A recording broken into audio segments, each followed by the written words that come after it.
Doctor صاحب یہ تعلیم کا پروگرام ہے اور ہم چاہتے ہیں کہ آپ ایک کمپیریزن تھوڑا سا کریں کہ جو آپ کا دور تھا تعلیم کا اس میں کس طرح کی ایکٹیویٹیز تھیں، اساتذہ کیسے تھے اور کیسی تربیت کا ماحول تھا، اور آج ہم جو ہے ایک انحطاط کی طرف جا رہے ہیں، یہ کیا وجوہات ہیں؟ میرے خیال میں اس وقت جی دو بڑی یعنی فرق آ گئے ہیں پہلے کی تعلیم میں اور اب میں. جی آج کل جو تعلیم ہے وہ اپ ڈیٹڈ بھی ہے اور بچے ان کا آئی کیو زیادہ ہے، زیادہ انفارمیشن ہے، اور ان کے پاس جو ذریعہ تعلیم ہے وہ بھی غیر ملکی زیادہ ہے. جی اور پاکستان میں بھی تبدیلیاں بہت کی گئی ہیں کوریکولم میں.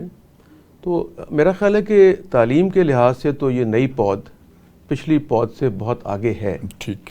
لیکن جو آپ نے کہا تربیت، اخلاقیات، یا یعنی یہ سمجھیں کہ جو ہمارا ڈھانچہ ہے ایک معاشرتی، اس میں کمی رہ گئی. کیونکہ جو بچے اب انگلش میڈیم اسکول میں پڑھ رہے ہیں یا او لیول اے لیول میں ہیں تو ان کے کئی ایسے مضامین ہیں جو وہ پڑھتے ہی نہیں ہیں. اس میں پاکستان افیئرس تھے، اس میں اسلامک افیئرس تھے، اسلامک اسٹڈیز تھیں، یا اردو زبان تھی، یا اور ایسی باتیں جو ہیں وہ آپ سے سمجھیں کہ 1-1.5 صدی کے بعد وہ سب چیزیں مفقود ہو جائیں گی. بالکل بالکل. تو اب بچے جو ہیں وہ، اور میرا خیال میں کسی حد تک ہمیں جو نئی تعلیم ہے اس میں شاید وہ جو روایتی ڈگریز تھیں بی اے ایم اے کی ضرورت رہی بھی نہیں ہے. اب دنیا میں اس کی کوئی گنجائش بھی نہیں ہے اور ضرورت بھی نہیں ہے. اب تو میرا خیال ہے جو اسکل ہے یا ووکیشنل ٹریننگ ہے اسی کا مستقبل ہے، اور ہمیں اسی پہ توجہ دینی چاہیے کہ ہم کچھ اس طرح کا نصاب تشکیل دیں کہ تربیت بھی ہو اور جو بچے ہیں ان کی اخلاقی تربیت، مذہبی تربیت وہ اس تعلیم کا حصہ ہو. ڈاکٹر صاحب جو آج سے ہم 20-25 سال پہلے دیکھتے ہیں تو بچے غیر نصابی سرگرمیوں میں، ایکسٹرا کریکولر ایکٹیویٹیز میں بہت حصہ لیتے تھے. اب وہ بالکل معدوم ہو گئی ہیں چیزیں.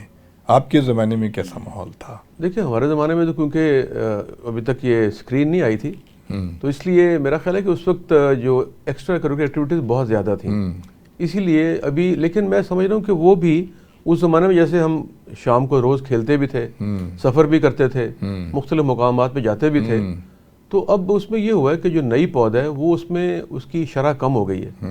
لیکن پاکستان میں انٹرنل ٹورزم بڑھنے سے جو آپ دیکھتے ہیں اب شمالی علاقہ جات یا اور طرح، تو اس میں جو نئی نسل ہے وہ جب دیکھتی ہے اسکرین پہ یا میڈیا پہ کہ ہمارے ملک میں یہ علاقے بھی ہیں تو ٹورزم میں اضافہ ہوا ہے. اس میں نوجوان نسل بھی بھرپور حصہ لے رہی ہے. لیکن جو فزیکل ایکٹیویٹی ہمارے زمانے میں تھی، ہم سے پہلے لوگ تھے وہ ہم سے زیادہ فٹ تھے، زیادہ فزیکل ایکٹیویٹی کرتے تھے، پھر ہمارے زمانے میں کم ہو گئی اور اب تو خیر بہت ہی کم ہو گئی. بالکل. لیکن اس کے ساتھ ساتھ جو نوجوان نسل میں اویکننگ آئی ہے اس کی وجہ سے آپ دیکھیں گے ہو سکتا ہے وہ گراؤنڈ میں نہ جاتے ہوں، کھیلتے نہ ہوں، لیکن جم میں جانے والوں کی شرح بڑھ گئی ہے. تو رواج تبدیل ہو رہا ہے. اس میں ہمیں تھوڑی سی ایفرٹ کرنے کی ضرورت ہے کہ نوجوان نسل کو انٹیکٹ رکھیں، ماضی کے ساتھ کسی حد تک بالکل منقطع نہ ہو. دیکھیے جو آپ جم کی بات کر رہے ہیں میرا خیال ہے اس کی پرسنٹیج بہت کم ہے. جی پہلے زمانے میں اسکولوں کے ساتھ، کالجوں کے ساتھ بڑے بڑے گراؤنڈز ہوتے تھے. اب یہ ہے کہ جب سے پرائیویٹائز ہوا ہے یہ خاص طور پہ تعلیم، تو چھوٹے چھوٹے کوٹھیوں میں، گھروں میں اسکول کھل گئے، کوئی گراؤنڈ نہیں ہے، کچھ نہیں ہے. دوسرے یہ کہ بچہ جو صبح جاتا ہے اسکول، اس کے بعد 3 بجے کے بعد وہ اکیڈمی چلا جاتا ہے، اس کے بعد کھیلنے کا ٹائم نہیں ہے. تو یہ ایک بہت بڑی تبدیلی ہے. دیکھیں یہ آپ کی بات بالکل ٹھیک ہے. جو میں جمس کی بات کر رہا تھا نا وہ یہ ہے کہ ایک کلچر بن گیا، فیشن بھی بن گیا یہ کہ شام کو جم جانا ہے. تو یہ ایک یعنی سمجھے کہ ایک پرائڈ بھی ہے. لیکن جیسے آپ نے کہا یہ بات بالکل ٹھیک ہے کہ اسکول کالجز جو ہیں وہ سکڑ گئے ہیں. وہ صرف سائز میں نہیں، کئی چیزوں میں سکڑ گئے ہیں. بالکل. تو وہاں پہ یہ مشکل ہو گئی ہے. جی. پہلے آپ دیکھیں بچے مباحثوں میں حصہ لیتے تھے اور وہ بیت بازی کے مقابلے ہوتے تھے، اور اب وہ سارے ختم ہو گئے. ان کی شکل بدل گئی ہے، ویسے میرا خیال میں ہے لیکن شکل بدل گئی ہے. لیکن سرکاری اسکولوں میں تو شاید یہ سلسلہ جاری ہے ابھی تک، حکومت بھی توجہ دیتی ہے اس پہ. لیکن پرائیویٹ کالجز میں اس کی شرح بڑی کم ہو گئی، اور پرائیویٹ جو یونیورسٹیز ہیں ان میں بہت ہی کم ہو گئی ہے. ڈاکٹر صاحب پہلے زمانے میں بچے اپنے روایتی تعلیم کے علاوہ لٹریچر وغیرہ بہت پڑھا کرتے تھے. لوگوں کے گھروں میں بچپن سے ہی رسالے کتابیں آتی تھیں، اب وہ نظر نہیں آتا ہے. سر دیکھیں دنیا میں فاتح جو ہے نا وہ ٹیکنالوجی ہے. جی. تو جو فاتح ہوتا ہے اسی سے لوگ مغلوب ہوتے ہیں. تو میرا خیال ہے جو نئی نسل ہے وہ ٹیکنالوجی سے مغلوب ہو کے یہ لٹریچر،